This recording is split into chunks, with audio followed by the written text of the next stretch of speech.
Hello everyone, welcome back. Everyone is talking about 75 hard challenge. तो हम इस video में यही बात करेंगे कि ये 75 हार्ड चैलेंज हैं क्या और इसकी हेल्प से हम अपनी यूपीएससी प्रिपरेशन को कैसे ट्रैक पर ला सकते हैं अगर वो ट्रैक पर नहीं चल रही, और अपनी हेल्थ को कैसे इम्प्रूव कर सकते हैं अगर आप अंडरवेट हैं या ओवरवेट हैं। तो इसकी हेल्प से अपनी आप पढ़ाई में कंसिस्टेंसी को इम्प्रूव कर सकते हैं, अपनी हेल्थ को अच्छा कर सकते हैं। तो ठीक है, इस वीडियो में हम यही बात करेंगे कि एक्चुअल में ये 75 हार्ड चैलेंज है क्या। तो सबसे पहले तो 75 हार्ड चैलेंज है क्या, देखो ये है, आपने कोई भी शेड्यूल बनाया, कोई भी रूल बनाया, हमें उसे 75 डेज तक फॉलो करना है। ठीक है, और अगर हमने उसको बीच में कोई भी एक भी रूल उसका ब्रेक कर दिया और उस शेड्यूल को सही से फॉलो नहीं किया तो हम दोबारा से जीरो पे आ जाएंगे। जैसे हमने 1 से 10 दिन तक फॉलो कर लिया कोई रूल और 11वें दिन हमसे वो रूल एक भी रूल ब्रेक कर दिया हमने, तो हम फिर से एक पर आ जाएंगे, फिर हमें दोबारा से फर्स्ट डे से फॉलो करनी पड़ेंगी चीज़ें।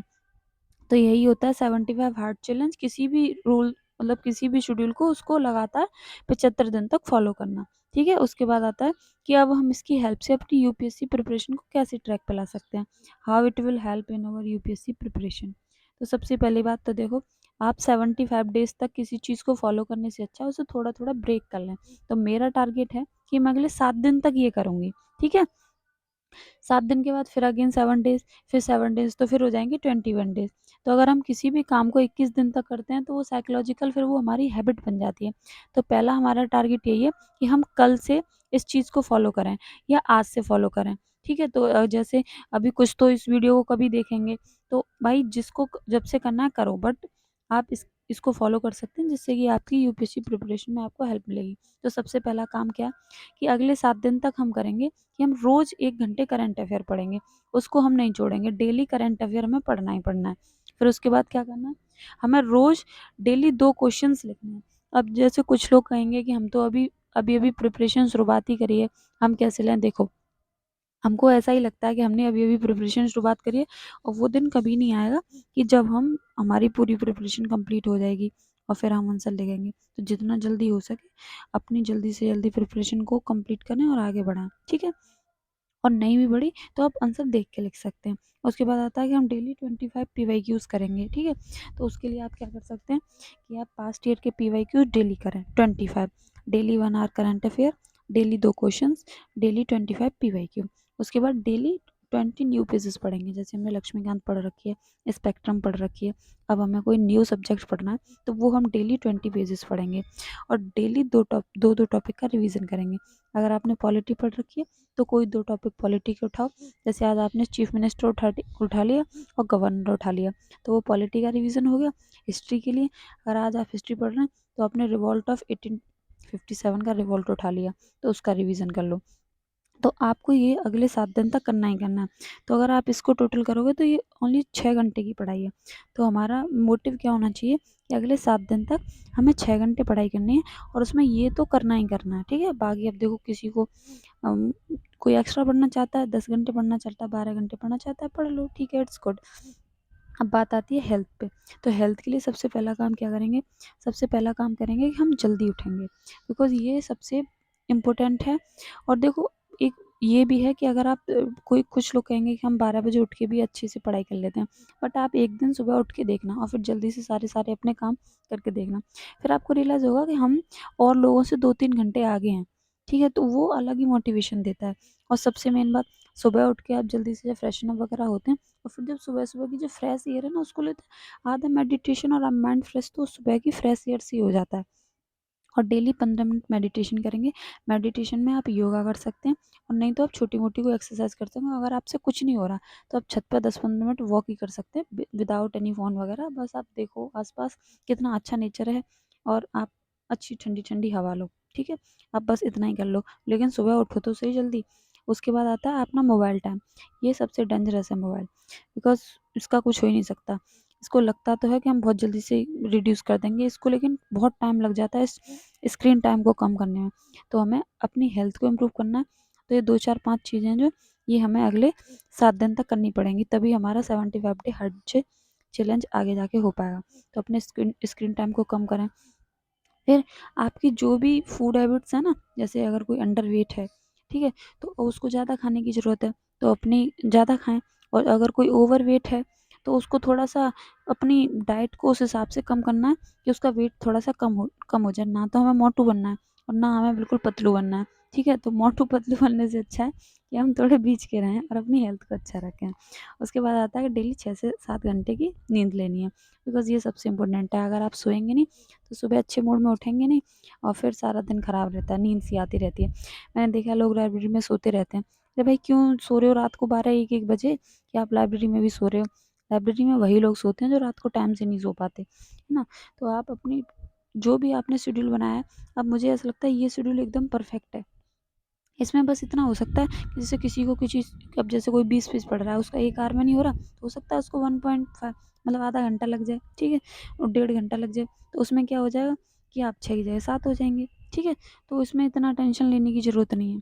लेकिन आप 6 से 8 घंटे की पढ़ाई डेली इस शेड्यूल के साथ करोगे तो इट विल हेल्प यू। और सेम विद हेल्थ के साथ है। अगर आप डेली मेडिटेशन करेंगे, सुबह जल्दी उठेंगे, अपने फ़ोन टाइम को रिड्यूस करेंगे, फूड हैबिट्स को ट्रैक करेंगे, तो ये आपकी हेल्थ पे भी अच्छा असर डालेगी। बिकॉज देखो, यूपीएससी की जर्नी 4-5 साल की जर्नी है। बहुत लोगों के लिए वो 1-2 साल की होती है, बट मैक्सिमम के लिए अगर आप एवरेज निकालो तो आपको 4 साल लग ही जाते हैं। मैंने ये मैक्सिमम के साथ है। अब कुछ है उनकी 1-2 साल में हो जा रही है तो इट्स गुड, चलो भैया उनका लक था। तो अब 4-5 साल को आपको कोई भी चीज़ को लेके चलना है, तो भाई उसके लिए आपको अपनी हेल्थ को भी अच्छा रखना पड़ेगा, आपके माइंड को भी अच्छा रखना पड़ेगा। अब आप डिप्रेस्ड रहोगे तो उससे कुछ फ़ायदा होने वाला है नहीं। एट द एंड डिप्रेशन में ना पढ़ाई होती है और बस मूड ही ख़राब रहता है। और सबसे एंड में फिर आपने जो भी मिस्टेक करी और एक चार्ट बनाए उसको दीवार पे चिपका लें और डेली टिक करें कि हाँ एक दिन पूरा हो गया, मैंने इसमें क्या कमी करी, क्या नहीं मेरा हो पाया, और क्या कमी थी जिसकी वजह से मैं ये शेड्यूल फॉलो नहीं कर पाया। और अगर फॉलो कर पा रहे हैं तो it's for good, daily daily आप टिक करते जाओ और 7 दिन तक फॉलो करो। और 7 दिन के बाद फिर अगेन आप 7 दिन करोगे और फिर अगेन 7 दिन करोगे तो 21 दिन तक वैसे भी करते करते कोई भी चीज़ हैबिट बन जाती है। तो टेंशन लेने की ज़रूरत नहीं है, आप फॉलो करके तो देखें, इट विल हेल्प यू। उसके बाद अब एंड में आता है कि हम जो बात कर रहे थे कि हम ब्लैक सी की जो नेबरिंग कंट्रीज़ हैं उनके बारे में बात करेंगे। तो देखो जो ब्लैक सी है ये यहाँ पर पड़ता है। इसके साथ प्रॉब्लम क्या है, अभी अभी अगर आप करंट अफेयर पढ़ते हो, फॉलो करते हो, तो आपने देखा होगा कि जो ब्लैक सी ग्रेन डील है ना, वो काफ़ी न्यूज़ में चल रही है। वो ग्रेन डील है क्या एक्चुअली?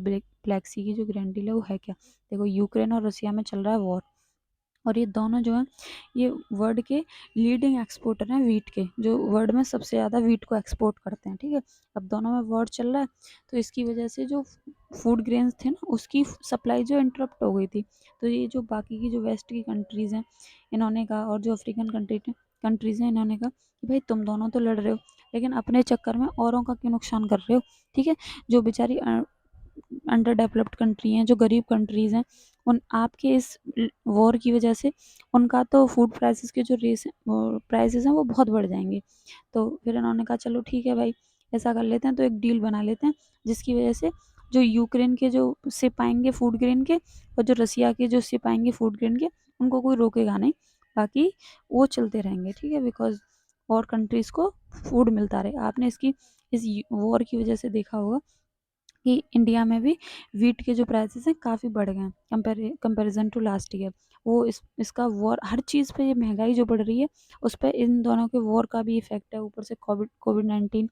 तो बहुत सारी चीज़ों का इफेक्ट है जिसकी वजह से जो महंगाई जो है वो बढ़ रही है, ठीक है। तो यही थी रसिया की जो फूड ग्रेन जो डील थी। तो अब ये ब्लैक सी जो काफ़ी न्यूज़ में रहा, तो हमारे लिए सबसे इम्पोर्टेंट है। जैसे आप देखते होंगे यूपीएससी हर साल क्वेश्चन पूछती है। लास्ट ईयर उसने पूछा था यूक्रेन की नेबरिंग कंट्री से रिलेटेड, फिर उससे पहले पूछा था उसने कैस्पियन सी की नेबरिंग कंट्री से रिलेटेड।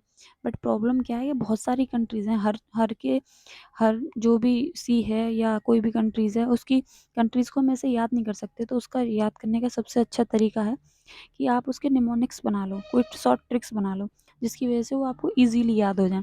तो मेरा मोटिव अब यही है कि अब मैं कोई भी वीडियो बनाया करूँगी तो उसके एंड में कोई ऐसा ही निमोनिक्स बताया करूँगी जो मैं अपने लिए खुद बनाती हूँ, कि उससे मेरी प्रिपरेशन को हेल्प मिल जाए, ठीक है। तो मैंने सोचा चलो मुझे मुझे इससे हेल्प मिल रही है तो मैं इसको शेयर भी कर दूँ, किसी और का भला हो जाए, इट्स गुड, ठीक है। तो ब्लैक सी के लिए आप याद कर सकते हैं burger is great. Burger almost हम सभी खाते हैं और इसको याद करने में कोई समस्या भी नहीं होगी। मैंने तभी पूरा बर्गर लिखा है, अदरवाइज आप इतना भी लिख सकते हैं बर्गर इज ग्रेट। देखो बर्गर का BUR और ग्रेट को हम शॉर्ट फॉर्म में GRT लिखते हैं। इतना अगर आपको याद तो ये आप कभी भूल ही नहीं सकते, burger is great, burger is great. B for Bulgaria, U for Ukraine, R for Russia और G for Georgia, R for Romania, T for Turkey. इसमें भूलने वाला कुछ है ही नहीं। तो ये चीज़ आप याद रखोगे तो आप अभी ब्लैक सी की जो नेबरिंग कंट्रीज है वो कभी नहीं भूलोगे, किसी भी एग्जाम में आ जाए बस आपके दिमाग में यही आएगा बर्गर इज ग्रेट, बस बर्गर हर कोई खाता है। तो बर्गर इज ग्रेट, तो बर्गर की BUR ग्रेट। तो अब भूलना नहीं है। वैसे ही मैं कोई भी वीडियो बनाया करूँगी तो नेक्स्ट वीडियो में मैं अपने कैस्पियन सी की बता दूंगी, या यूक्रेन की नेबरिंग कंट्रीज बता दूंगी, या कोई भी और इंटरनेशनल ऑर्गेनाइजेशन है SCO वगैरह, या कोई भी UN है उसकी कंट्रीज़ की बता दूंगी। तो अगर आपने वीडियो एंड तक देखी होगी तो ये आपको हेल्प करेगी, और नहीं देखी होगी आप पहले ही भाग गए होंगे तो कोई बात नहीं, इट्स ओके। अब जो एंड तक रुकेगा उसको तो कुछ मिलेगा ना देखने को, अब जानने को। ठीक है, तो तब तक के लिए बाय बाय। अगर वीडियो अच्छी लगी हो तो लाइक कर देना, नहीं अच्छी लगी हो तो भी कोई बात नहीं, ठीक है। और कुछ सीखने को मिला हो, अगर अगर इस वीडियो से कुछ सीखने को मिला हो आपको, जैसे ये मैंने बताया, और आपको लगता है कि आपका कोई फ्रेंड है उसको, उस बेचारे को भी सीख के इससे कुछ भला हो जाएगा, तो इस वीडियो को शेयर कर देना। ठीक है, तब तक के लिए bye bye and take care. और जो मैंने ये रूटीन बनाया है आप इसको फॉलो करके देखें 7 डेज तक, यू विल रियलाइज कि हाँ इट विल हेल्प। तो तब तक के लिए bye bye and take care.